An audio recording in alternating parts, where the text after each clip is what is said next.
Y'all, this your girl Anita Gill.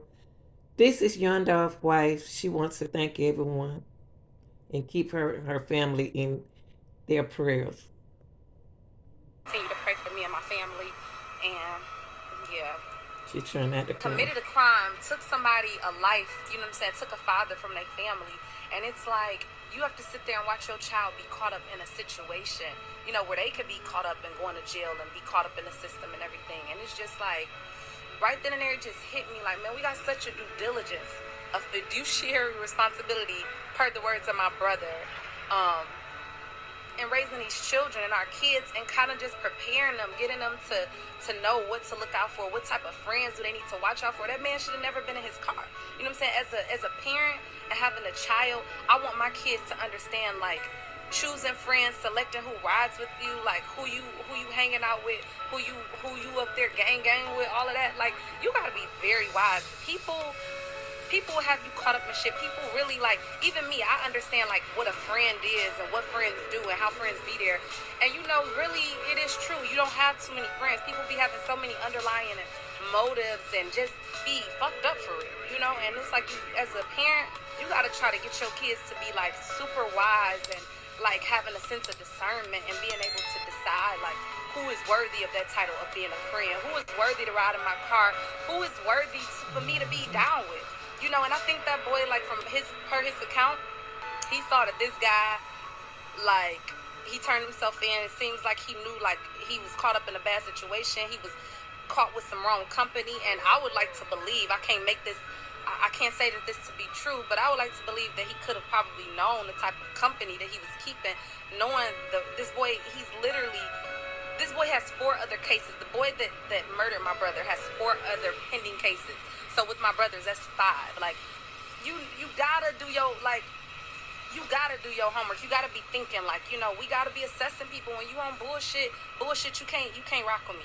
You can't be with me. So I just want to encourage parents, man, like, with your kids, talk to them about that. Talk to them and have them looking at their friends. Like, if they on bullshit, you don't need no bullshit ass friend, period. Like, it ain't no room for you. There's not no room for you to sit in my car.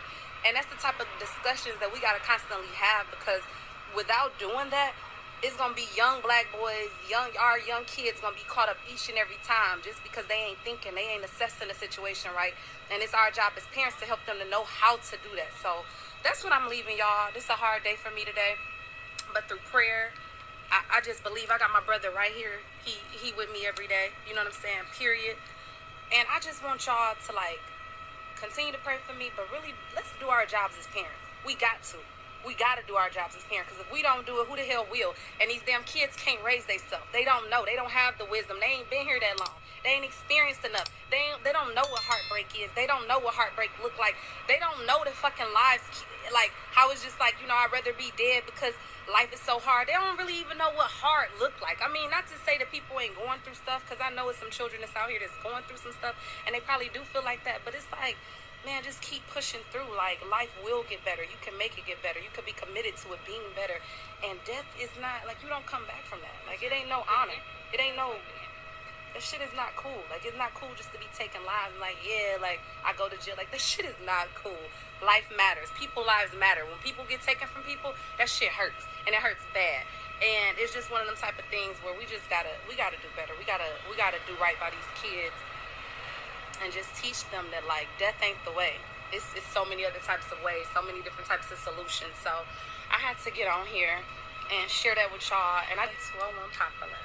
And, you know, I came down. This is my brother's the case. This is the first hearing to the case to see about getting a bond for the person, the assailant that you know, murdered my brother. And so it's just so crazy. Like, I had to just say this because it was a guy that drove my brother to his job or whatever. And the boy that drove, he gave his account for what happened. And he basically was like, you know, he didn't know what was going on. He took him up there, but he didn't know what was going on. He was there. He turned himself in afterwards. But it's like, he was there with his parents. His parents looked like decent people, like the witness. He was the witness, the main witness, because he was there with them. And it's like, to watch Like, I'm already hurting because I'm there to see this man who shot my brother behind bars and shackles and everything.